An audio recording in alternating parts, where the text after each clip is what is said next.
All right, we got a quick financial money video, man. Y'all know I stay on top of all of my investments, my accounts, my finances, man.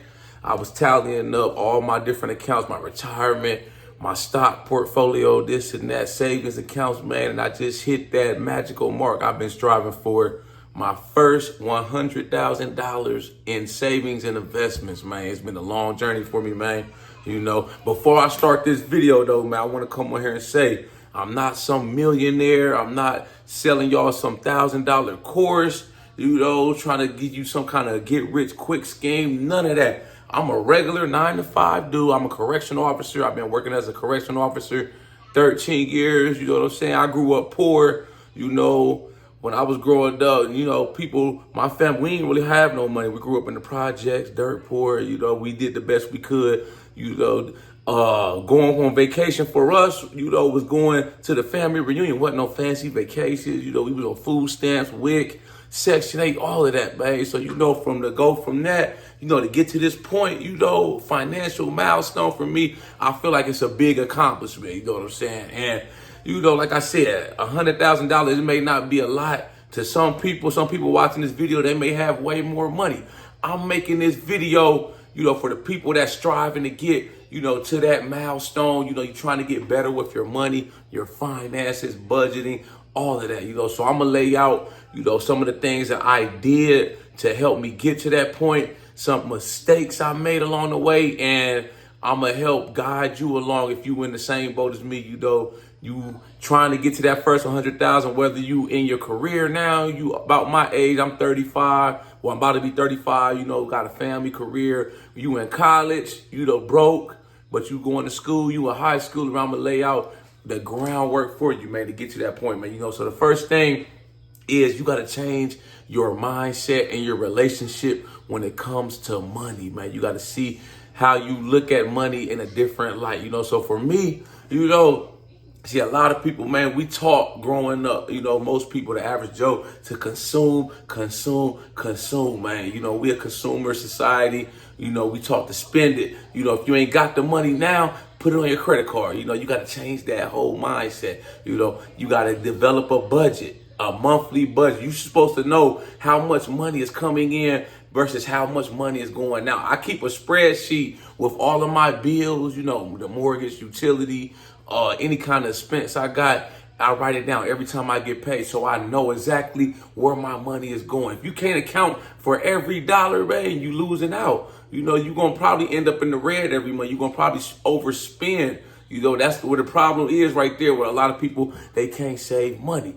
Getting into saving money, investing, man. The easiest way, you know, that's going to help you get to your first $100,000 and go beyond that, you know, is if you in your career, right, and your employer, they offer a retirement account, you know, you're supposed to be putting as much money as you can into that account. You know, so I put like 20% into my account. You know, I tell the people, you know, that are coming in the door, new rookie correctional officers, you start your first, even if you're not a correctional officer, you start in your first real job, you know, and your employer, like I said, they offer in a retirement account. You know, from the get-go, you want to try to put as much money as you can into it and don't touch it unless it's an emergency. See, what a lot of employers do too, they'll match you up to a certain amount. So let's say, for instance, my job where I work at, if you put 5% in, your job will put another 5% in. So that's like automatic 10%. You know, so I'm putting 20 in, they matching me 5, I'm putting 25% into my account, you know. So ideally, shoot, if you can out the gate, shoot, try to put 20, 25, 10, 15%, you know, as much as you can. You know, you can never save too much when it comes to, you know, building up your retirement account. You know, you can't work forever. You know, if you like me, you know, you look around at people that's in your family, you know, a lot of people never got money, man. It's like you go out to eat, a family function, it's like when it's time for to pay the bill, people looking around. You know, I don't want to be like that forever, you know. So I had to get serious with my finances, man, and start reaching different milestones, man. You know, I'm trying to change the stigma, you know, rewrite my story, rewrite the story. You know what I'm saying? So bam, like I said, The retirement account, that's like your best vehicle for the regular working 9 to 5 person, to build wealth, to start increasing your savings, building your portfolio, growing your wealth, and every year too, when I get a pay raise, if your job does pay raises, right, what you could do too is this. So let's say, for instance, 2025, you're going to get a pay raise. Let's say I work for the federal government. They may give us a 5% raise. So what I'll do, I'll bump my retirement up some more of that 5% raise. I may just do 3%. That's a pain-free way to increase your retirement every year without even missing the money. You're getting that pay raise, and it's like before you even see it. When you're putting the money into your retirement, that's why I say it's one of the easiest vehicles, to save and grow your wealth, because you don't even see that money. It's already taking out your check before you get paid. Before the check hits direct deposit in your bank, it's already taken out. So that's why I try to put as much money as I can into my retirement account. And then we take it a step further. It's not just enough to put money in your retirement account. You got to have money outside of your retirement account. That's a big thing for me that helped me to get to this $100,000 mark too, man. So, at my job, they do a lot. They offer a lot of overtime, so I take advantage of that overtime. I work as many hours as I can. After I pay all my bills, after they take taxes, health insurance, my retirement out, it's still a lot of money left over. So there's a lot of times where I may take an extra $6, $7, sometimes on a good check, $1,000, $1,500, and I'll put it up. I'll invest it in my outside account. I got personal accounts I buy stocks with, I buy crypto with, so like I said, you have to take it a step further. Like I said, you can't save enough money, man. You see all the time, with millionaires going broke. Billionaires going back to millionaires. If you're not smart with your money, you don't save as much as you can. You're not careful with your budget, overspending, you're going to end up in the red, right? You're never going to get ahead. So like I said, save, invest. Change your mindset when it comes to money. This is the next thing that's helped me, to get to that point. I eliminated a lot of debt over the years, If you got debt, credit card debt, car payments, stuff, and everybody has that. But the faster you could pay it off, that's more money you could free up to save, and you could be putting that money up instead of you having to pay these people that money.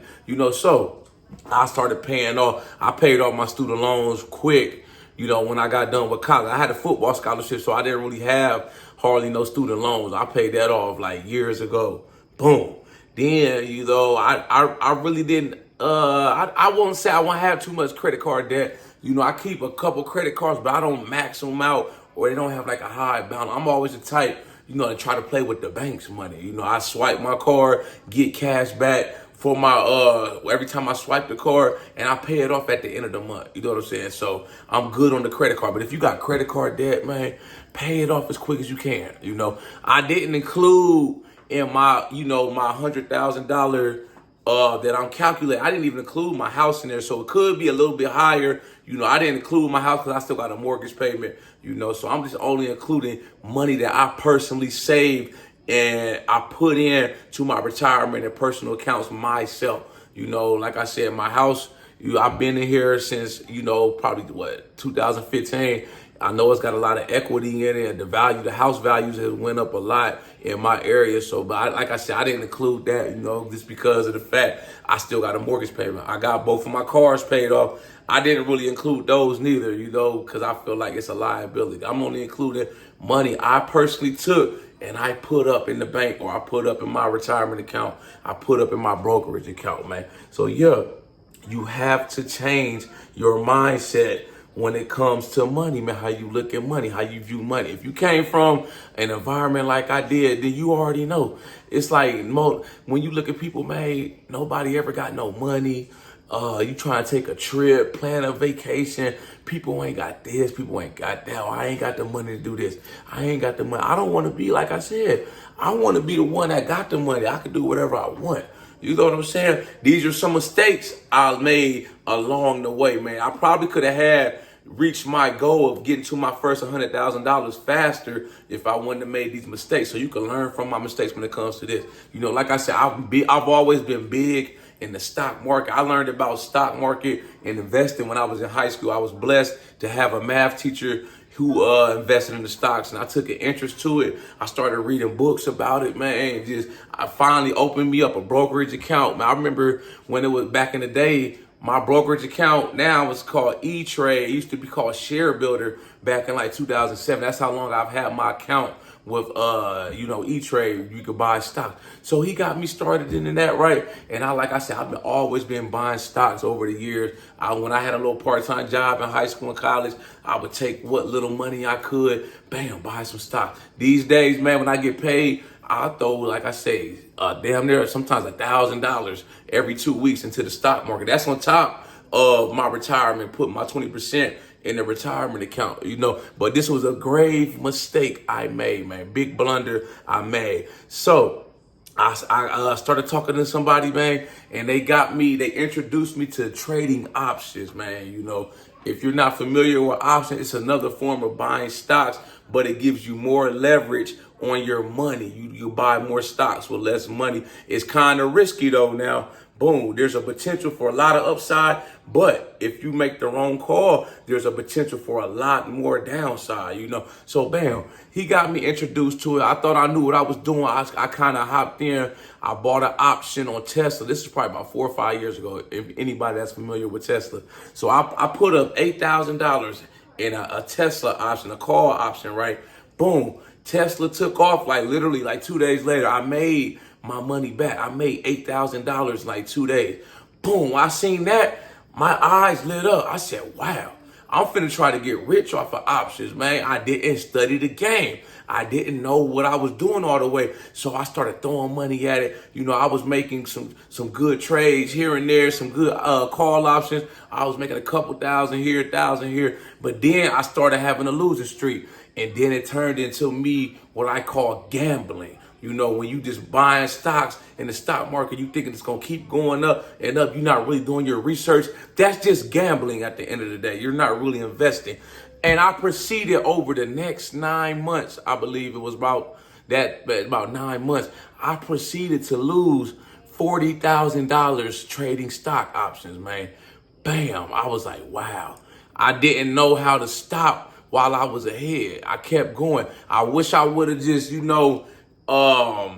eased my way into it a little bit and stuck with my strategy that I was doing, where I would just buy a certain amount of stocks with whatever money I had when I got paid. Like I said, I'm the type, if I got $500, I'll just throw it in stocks. I'll buy some Apple, Amazon, Google, this Tesla, this and that. I just build my portfolio up slowly like that, man. But I got greedy. When I had that big win right in the beginning, I proceeded to lose $40,000. I said, man, but if I would have had that right now, I could have just bought some regular stocks. That was 4 years ago. It'd probably be about $80,000, $90,000 alone or by itself. That $40,000 I lost trading stock options. But it was a learning lesson, man. I had to go through that. You know what I'm saying? And luckily, I was able to stop at some point, and I didn't completely wipe out my portfolio. I was selling stocks that I didn't want to sell just to get the money and buy more options, man. It was a losing proposition, So now, like I said, I keep it simple when it comes to investing, man. I just buy, like I say, I buy a certain amount of stocks every week. If this week I want to buy, when I get paid, some Amazon, I might just throw 500 on Amazon. Maybe a couple on Tesla, a couple on Google, stuff like that, man. I just keep it simple, man. The simpler, the better. I'm not with, I stopped doing the options. I don't do any day trading penny stocks, none of that, man. So, bam, that was a bad mistake on my end. I could have probably been, like I said, I probably would have been up probably almost 200,000 by now if I wouldn't have made that mistake. Another mistake, man. Sometimes, over the years, I have let my credit card debt kind of creep up on me. You know what I'm saying? This is the thing with credit cards, right? Yeah, I may have the money. You may be making a lot of money, right? And you feel like, yeah, I could pay it off anytime, where I could work extra hours to pay it down, this and that. But when you got to pay, let's say you got, a few $1,000s on your credit card, you got to think of the interest That interest every month is what kills you. You know what I'm saying? That's why I don't try to carry too high of a balance. You know what I'm saying? If you got a high interest rate, you might be spending $200-$300 alone in interest, depending on how much you owe in credit card debt. That's why I say it's imperative that you try to pay your credit card debt down and keep it down. You know what I'm saying? You want to be at a point where the banks, the credit card companies are paying you to use their credit card. You know what I'm saying? All you got to do, like I said, get you a cashback credit card and just put all your bills, groceries, you go out to eat, get gas, anything that you know you're going to pay for anyway, put all that on the credit card and just pay it off at the end of the month. And it's got to be a cashback credit card. By the end of the year, I'd be having like $1,000 worth of cashback credit card rewards points that I could use for anything. I usually use it when I go on vacation for my birthday. So it's like, in essence, the banks are getting you to use their money and you're paying you to use their credit card. You know, it's a win-win situation. You know what I'm saying? So those are a couple things that I look back on, you know, buying dumb stuff when I was in my 20s, man. I wish I can get all that money back, you know, buying like rims on my car, taking women out to eat, you know, stuff like that, just buying excessive, unnecessary clothes, shoes. I'm not saying not to enjoy yourself, not to go out to eat, you know, have fun. But like I say, when you're trying to get ahead in life and not just get by, you have to make some sacrifices, you know. So like I said, I cut back on a lot of my spending. I'm big on trying to save as much money as I can these days, man. The more, the better. I'm not trying to go back to where I grew up in, that type of situation. So I got to keep marching, keep going forward. You know what I'm saying? This is the next thing I'm going to leave y'all with, man. You know, depending on where you at in your life, you know, like I said, if you are around my age, or you older maybe in your career, you know, these are some great game right here. You know, coming up with your budget if you haven't already done so. Trying to get out of debt, saving as much as you can in your retirement account, this and that, man. If you in college, you know, you probably going to school. You probably got a part-time job. You may not be working. You may just be focused on school. So you might not have a lot of money coming in. You know what I'm saying? But like I say, the things that I mentioned earlier, you could be working on those type of stuff. You know, you get any kind of money coming in, you could work on having a budget, always keeping some money on you, just get into the habit, those small little habits of saving money over time, building it up, getting into the habit of not spending versus saving the money. You know what I'm saying? Trying to get started in the stock market. Like I said, when I was in high school, I was already buying stock. I had a part-time job. I always had money in my pockets. You know, I wasn't the type to spend unnecessary money if I could. You know what I'm saying? I save it. You know, my mom back then, all she made me pay was my phone bill. I was in high school. I'm a kid. So I always had money on me. You know, I was saving, put it in my savings account, buy some stocks here or there. You know what I'm saying? So you can start building on them habits now. That's going to serve you well once you start to become an adult and you make it into your adult years. Now you got your career and you remember this stuff I was telling you. You got a head start on the game. You know what I'm saying? This is the next thing I'm gonna leave y'all with, man. You know, this is the next phase for me. As far as now that I reached that point, I just got to keep going. You know, I don't want to lose focus. I don't want to get lackadaisical, think I made like some great accomplishment, I'm set for life. Because like I say, $100,000, you know, to some people, that's like chump change. You know what I'm saying? And I mean, like I say, for me, it's a big accomplishment, but I want to build on that. You know what I'm saying? Now that I'm at that point, maybe let's try to get to 175,000, 200, 250, 500,000, a million. You know what I'm saying? Little increments, break it down. Keep saving as much as I can. You know, you got kids, you know, try to start saving for your kids. I got a daughter, she's 5. I started saving her for her college before she was even born. Her college account got like probably $20,000 in it. I buy stocks for her when I get paid, you know, just to give her opportunity and stuff that my mom couldn't afford to do when I was growing up. She couldn't afford, you know, to just pay for me to go to school or get my first car or stuff. Like, she did the best she could. I love her to death. You know, when I was in college, I needed some spending money. She would send me some money, you know, send me some money so I could get some ramen noodles or little snacks for the fridge, for the dormitory, stuff like that, you know. So it feel good though, man, where I'm at right now, man. I just want to share that with y'all, man. You know, like I said, I'm a regular 9-to-5 dude. I'm not on here pretending to be something I'm not. I'm just trying to give people some help, you know, that may be out here navigating, trying to get your finances in order. You trying to take that next step and you trying to grow and build your wealth as well. Y'all like this video, make sure you subscribe to my channel at The Ghetto Bodybuilder. Follow me on Instagram, TikTok at the Ghetto Bodybuilder. I got merchandise for sale on my website. Check out my website, man. Y'all got any input, any comments, man? Let me know what you think, man. What's your thoughts on this video, man? Y'all can add some valuable lessons, man, wisdom, anybody that's out there, man, to help people out. I love to engage in the comment section, man. And, you know, I'm all about positivity and trying to help each other out, you know, with these videos and this content, what I'm doing. So that's what I'm doing. I'm trying to build a community where we could talk about a lot of different things. Nothing negative, no gossip, nothing like that, no nonsense, man. Just positivity, uplifting, trying to help other people out. Y'all got any ideas for future videos? Make sure you drop a comment and I'll be sure to get back with you as soon as I can. Y'all know I'll be coming. Let's get motivated.